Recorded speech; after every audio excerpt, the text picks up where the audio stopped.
Welcome to the channel. Alright, so I never thought I'd be here, writing out my whole life like one of those insane Reddit revenge stories, but here I am. I need to get this off my chest before I explode. My name's Tim, 34, and up until recently I thought I had everything lined up perfectly. I had a solid job, a loving wife, and big plans for the future. My wife, Candace, Candy as she liked to be called, was my high school sweetheart. We'd been together for over a decade, married for 6 years. I thought we were rock solid. Thought she had my back like I had hers. I was wrong. A few months ago I got what I thought was the break of a lifetime. I work in corporate logistics and my boss, Jake Hudson, had been dangling a big promotion in front of me for months. More money, better hours, financial security. Everything Candy and I needed to finally start a family like we'd been talking about for years. To seal the deal, Jake invited me on a weekend camping trip. Just a way to bond, he said. I should have known something was off.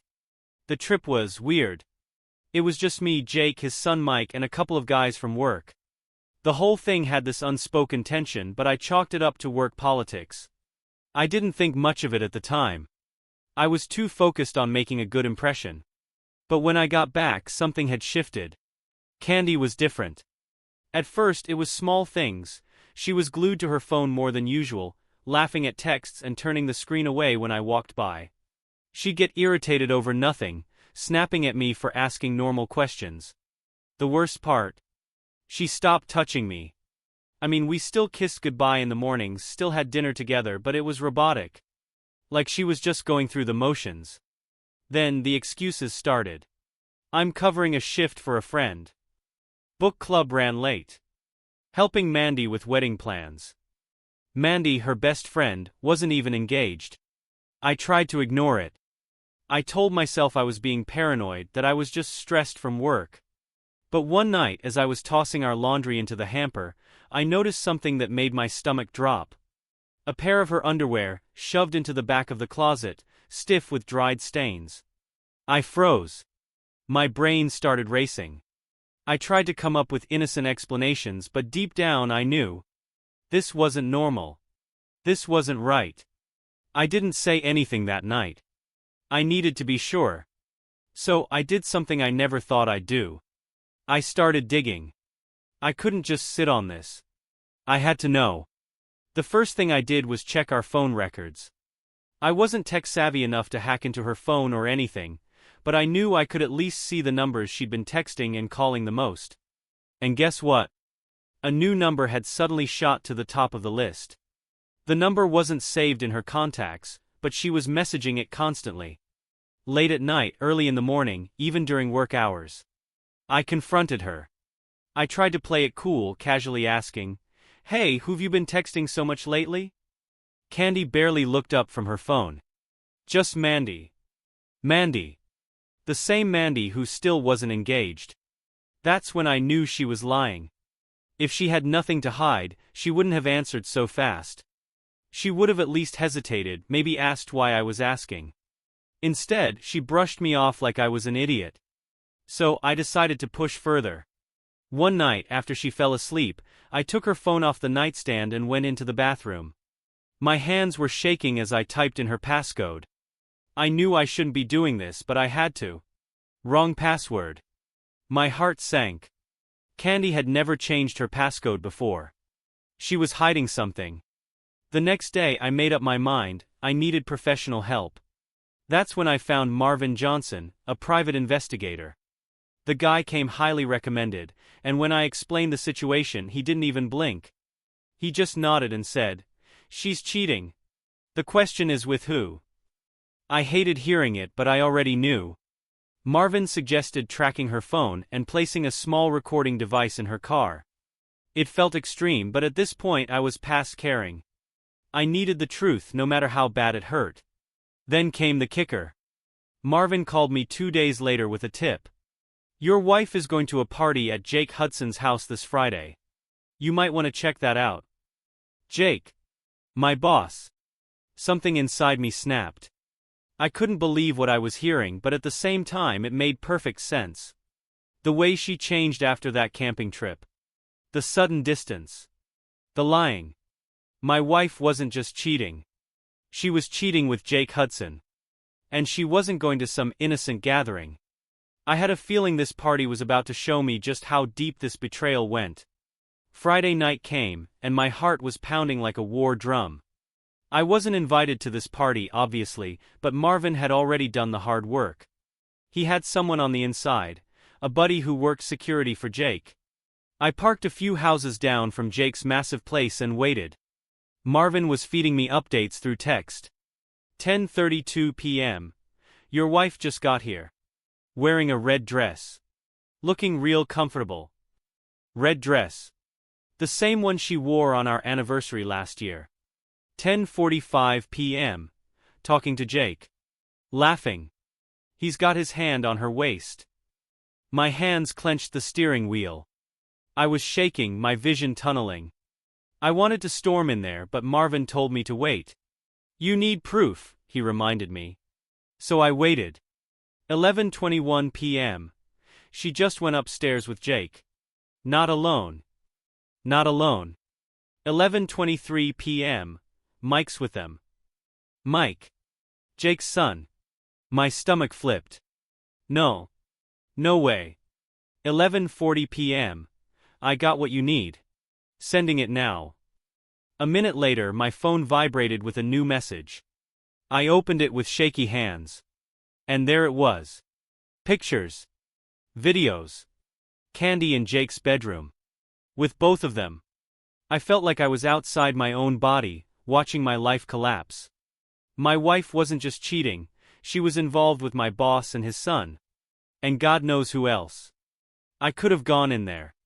Could have kicked down the door, made a scene. But I didn't. Because this wasn't just about catching her. This was about ending her. I had everything I needed now. And Candy. She had no idea her little secret was about to blow up her whole world. I didn't sleep that night. I just sat in my car, staring at my phone, replaying the videos over and over until the images burned into my brain.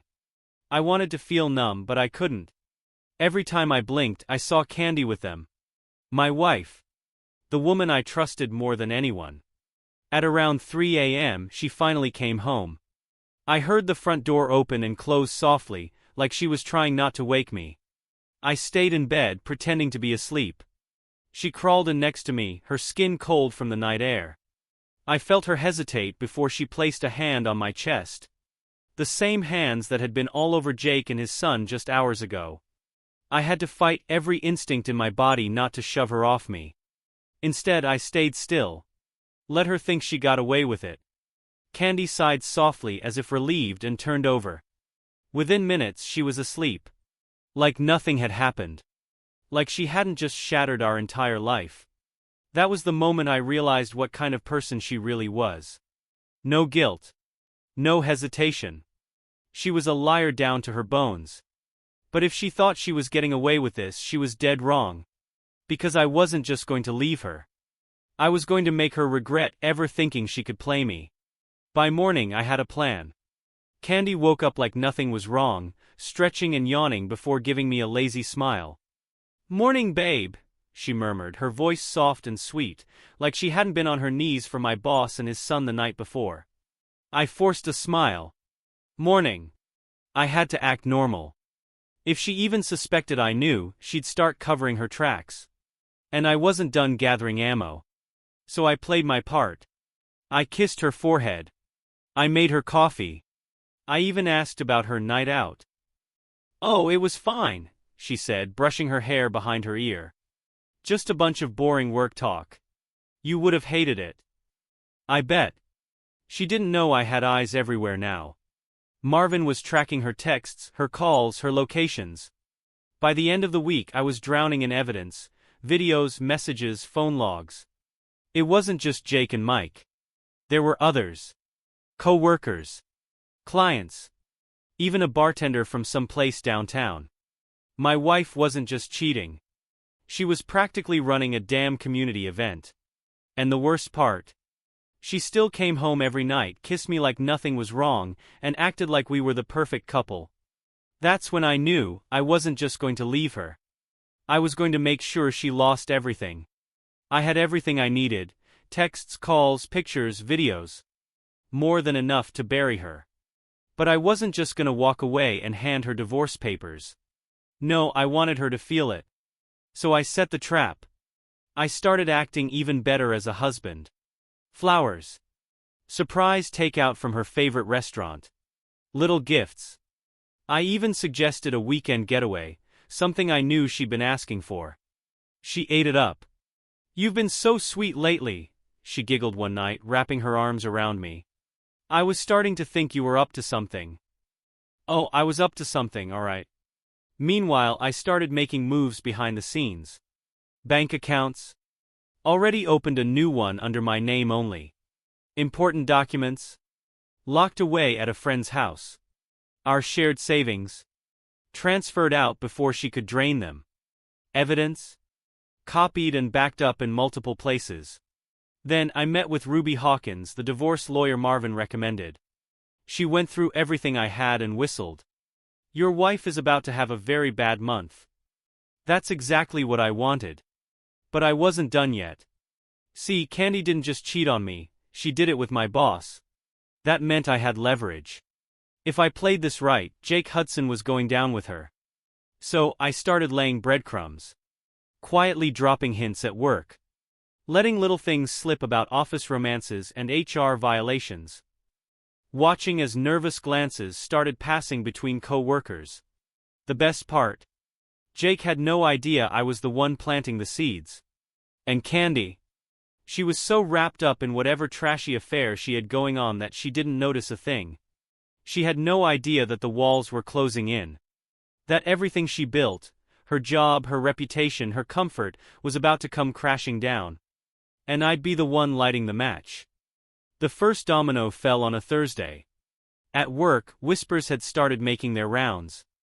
I didn't even have to do much, just let a few carefully placed comments slip over coffee breaks, making sure the right people heard them. "Man, did you hear about that mess over in accounting? Heard someone got caught messing around with a superior. HR nightmare." Of course, people ate it up. Office gossip spreads faster than wildfire, and within a few days, folks were side-eyeing Jake Hudson like he was a walking scandal.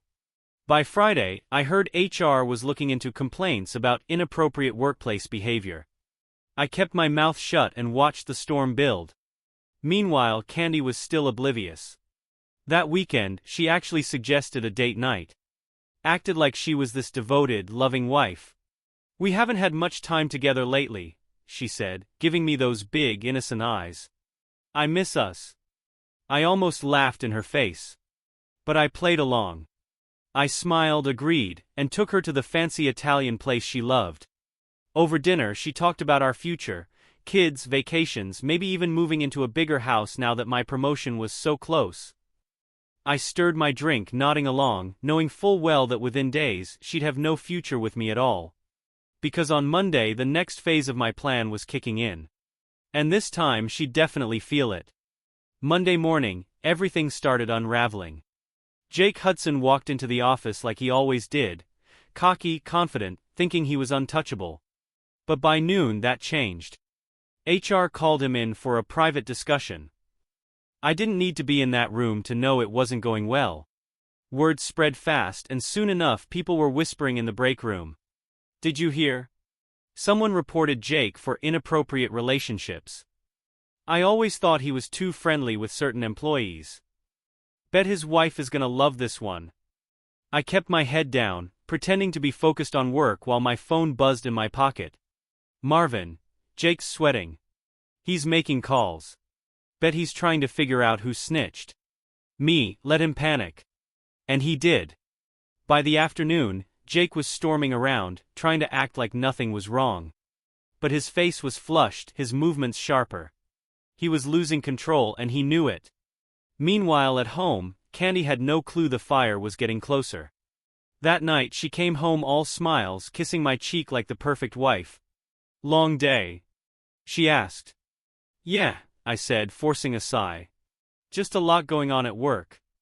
She had no idea she was part of the problem. I could have confronted her right then. Could have thrown the evidence in her face. But I wasn't done yet. I needed her to feel it first. And the next morning, she was about to get a taste of what was coming. Tuesday morning, Candy woke up late. She groggily reached for her phone, and I watched from the bathroom as her face twisted into confusion. "That's weird," she muttered. "What?" I asked casually, brushing my teeth. "Jake hasn't texted me yet." She didn't realize she said it out loud. I nearly choked on my toothpaste. I kept my face neutral, pretending I didn't hear, but inside, I was grinning like a wolf. Because I already knew why Jake hadn't texted her. At work, things were in full meltdown mode. Jake was avoiding eye contact with everyone. Rumors were flying. HR had definitely found something because by noon, his assistant was boxing up files from his office. Then, the big moment, an official company-wide email. Effective immediately, Jake Hudson has been placed on administrative leave pending an internal investigation. Oh man. I had to stop myself from laughing. Candy's world was cracking, and she didn't even know it yet. That evening when she came home, she was off. She kept checking her phone, tapping her nails on the counter, staring out the window like she was waiting for something. "Everything okay?" I asked, sipping my beer. She faked a smile. "Yeah, just work stuff." Liar. An hour later, she disappeared into the bathroom, phone in hand. I quietly followed, pressing my ear to the door. She called him. "Jake, what the hell is going on?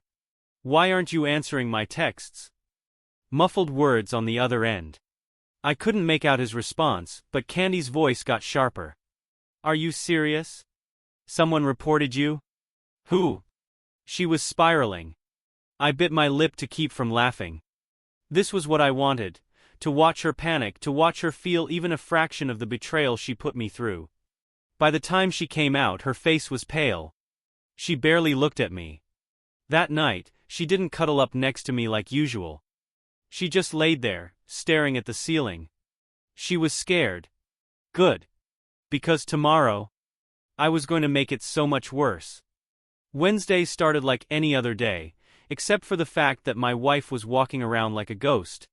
She barely spoke during breakfast, just stirred her coffee while glancing at her phone every few seconds. I could tell she was waiting.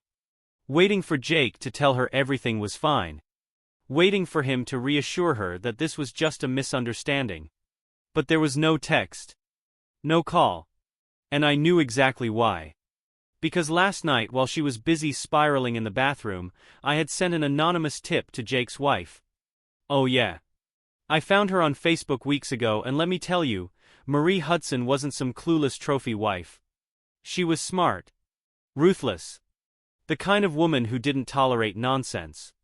I made sure she got the full package, texts, pictures, and even a little video Marvin had sent me of Jake and Candy sneaking into a hotel together. Just enough to make sure she knew exactly what was going on.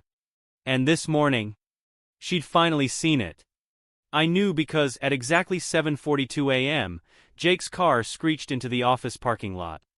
By 7:45 a.m., he was storming into HR like a man on fire. Candy, of course, had no idea. She was still at home, anxiously refreshing her messages. I casually leaned against the counter, watching her out of the corner of my eye. "Everything okay, babe?" I asked, hiding my smirk behind a sip of coffee. She flinched, then forced a weak smile. "Yeah. Just, work is crazy right now." I almost laughed. She had no idea that work was about to get a whole lot crazier. The show begins. I left for the office early, needing to be front and center when the fireworks started. Jake was already there, pacing outside HR like a caged animal. His usually slicked back hair was a mess, his tie loosened. He looked like a man barely holding it together. By 9 a.m., his wife, Marie, stormed into the building. And let me tell you, she wasn't there for a friendly visit. I had a perfect view from my desk as she slapped Jake in the middle of the hallway. Loud. Hard. "You think I wouldn't find out?" she yelled, waving her phone in his face. People were staring. Phones came out. Whispers turned into full-blown murmurs. Jake tried to pull her into his office, but she yanked her arm away. "Don't touch me, you disgusting pig." Oh man. I was having the time of my life. Marie wasn't just angry, she was furious. She was done. And I knew Jake realized it too, because his face went pale as she spat the next words at him. "I'm divorcing you, you pathetic excuse for a man." Boom. Just like that, Jake's entire world shattered in front of the whole office. HR had to step in, practically dragging Marie out before she tore into him even more. Meanwhile, Jake stood there frozen, like a man who had just seen his life flash before his eyes. And that wasn't even the best part. Because not even 10 minutes later, another email hit the company inbox. Effective immediately, Jake Hudson has been terminated from his position due to violations of company policy. He wasn't just on leave anymore. He was fired. The call that changed everything. Back at home, Candy had no idea what had just happened. So I decided to let her find out in real time. I turned my phone on silent and waited. It didn't take long. At exactly 10:12 a.m., my phone buzzed. Candy. I let it ring. Then it rang again. And again. By the fourth time I picked up, keeping my voice calm. "Hey babe. What's up?" Her voice was frantic. "Tim, something's wrong. Jake just got fired. I don't know what's happening." I could hear the fear in her voice. She wasn't worried about Jake. She was worried about herself. "Fired? That's crazy," I said, playing dumb. "Did he say why?" "No. He's not answering my texts. And people are talking, Tim. Someone reported him to HR. This is bad, really bad." I leaned back in my chair, enjoying this moment. "Why do you sound so freaked out?" I asked, like I didn't already know. "I mean, unless this has something to do with you?" Dead silence. For the first time in weeks, Candy was speechless. I could practically hear her brain scrambling, trying to come up with a lie, trying to figure out if I knew. Finally, she forced a nervous laugh. What? No. I just mean, if someone could do this to Jake, they could do it to anyone." Wow. She really thought I was that stupid. "Huh," I said, letting the silence stretch. "Well, if you didn't do anything wrong, I'm sure you have nothing to worry about, right?" Another pause. Then finally she mumbled, "Yeah. I guess you're right." She didn't sound convinced. And that's because she knew deep down that whatever happened to Jake, she was next. Candy spent the rest of the day on edge. She kept pacing around the house, glued to her phone, sending messages that weren't getting answered. Jake had gone dark. And I knew why. Marie wasn't just divorcing him, she was going after everything. Word had already spread that she'd frozen their joint accounts, locked him out of their house, and hired one of the best divorce lawyers in the city. Jake was too busy trying to save his own skin to deal with Candy. And she was panicking. By the time I got home, she was a nervous wreck. "Hey babe," I said casually, dropping my keys on the counter. "How was your day?" She jumped. "Oh, fine." Her face was pale, her eyes darting toward her phone every few seconds. I acted like I didn't notice. I just walked over and kissed her cheek. "You sure? You seem a little tense." She forced a smile. "Just work stuff." I almost laughed. She had no idea that I was the one pulling the strings, that every bit of stress she was feeling was because of me. And I wasn't done yet. The anonymous message. That night, while Candy was in the shower, I grabbed my laptop and sent one final blow to her world. A single email. To her boss. Subject: Concerns about employee conduct.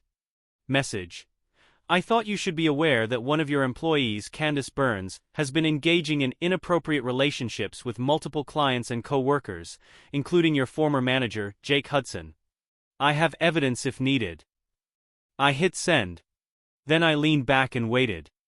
By morning, her entire world would be in flames. The breakdown. Thursday morning, Candy woke up to a storm of notifications.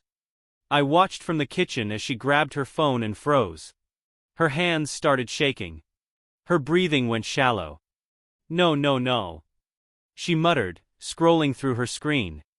Then her phone rang. She scrambled to answer it. "Hello. Yes, this is Candace." I couldn't hear the other end of the conversation, but I didn't need to.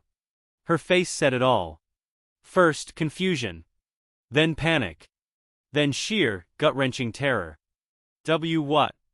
No. That's not true. Who told you that? She stumbled to the kitchen table, gripping the edge like she might collapse. No, please, I can explain. Pause. Her face went completely white. Then, barely above a whisper, I understand. She hung up, staring at her phone like it had just sentenced her to death. She lost her job. Everything was crumbling around her. The perfect act. I walked over, pretending to be concerned. Candy. What's wrong? She looked up at me, eyes wild and desperate. Tim. I think someone's trying to ruin my life. I had to fight so hard not to laugh. What? That's crazy, I said, sitting down across from her. What happened? She swallowed hard. I lost my job. Someone told them I was having inappropriate relationships. I raised an eyebrow. Were you? Her eyes darted away. And no. Of course not. Liar. I sighed, shaking my head. Wow. That's awful, babe. Who would do something like that? She stared at me for a long time. Like she was trying to figure something out. Then finally she whispered. Did you do this? I looked her dead in the eyes and gave her the most innocent, clueless expression I could muster. Me? Babe, why would I ever do that? She blinked, then quickly shook her head. No, you're right. You'd never do that. And that's when I knew she still didn't fully get it. She was so deep in her own lies that she couldn't even comprehend the possibility that I was the one behind it all. But soon enough, she was going to learn. Candy spent the rest of the day pacing, making frantic calls. She tried to reach Jake, no answer. Tried to text Mike, nothing. She even called Mandy, her supposed best friend, but I already knew Mandy had caught wind of the scandal and wanted nothing to do with her. She was alone. By the evening she was sitting on the couch, staring blankly at the floor. Tim, what if someone is trying to ruin my life? She whispered. I sat next to her, placing a hand on her knee. Why would someone do that, Candy? She swallowed hard. I don't know, maybe someone is jealous. Maybe they want to make me look bad. I tilted my head. But you didn't do anything wrong, right? Her lip trembled. She hesitated.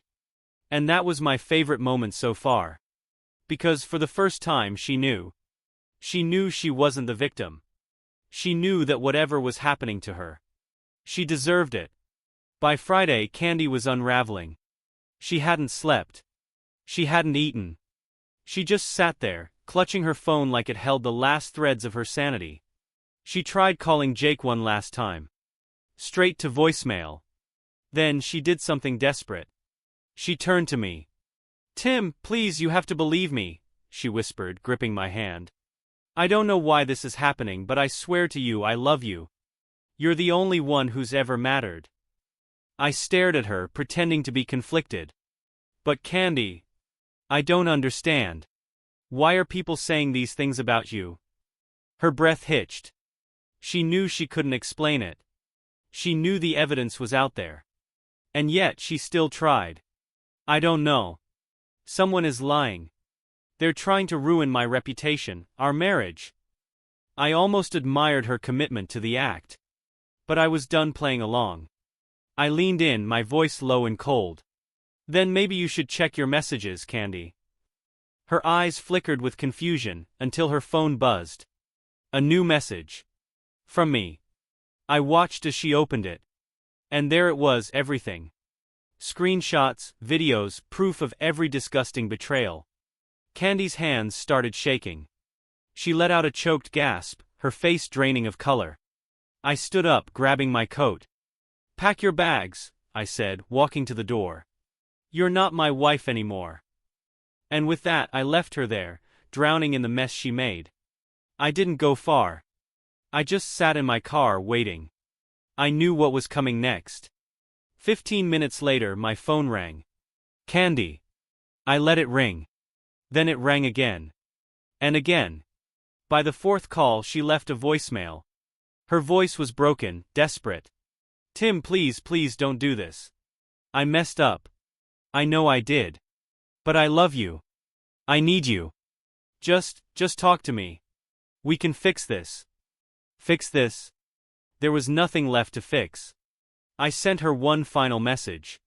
Check your email. Inside was a scanned copy of the divorce papers. Already filed. Already signed by me. I added one last note. You chose this. Not me. Then I blocked her. No more chances. No more lies. Candy was officially out of my life. And I had never felt freer.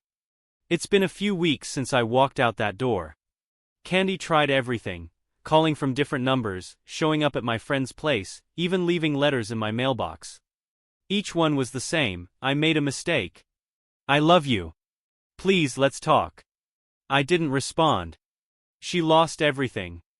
Jake's wife took him to the cleaners, and last I heard he was living in some cheap rental trying to find work. Mike moved out of state, probably too ashamed to face anyone. As for Candy, no job. No friends. Even her own family sided with me when they found out what she did. The last I heard, she was crashing on Mandy's couch, until Mandy got sick of her and kicked her out. Now, she's on her own. And me? I'm good. The divorce went through clean and fast. I got the house. I got my peace. And I got the satisfaction of knowing that she'll spend the rest of her life regretting what she did. And honestly, that's the best revenge I could have ever asked for. Goodbye.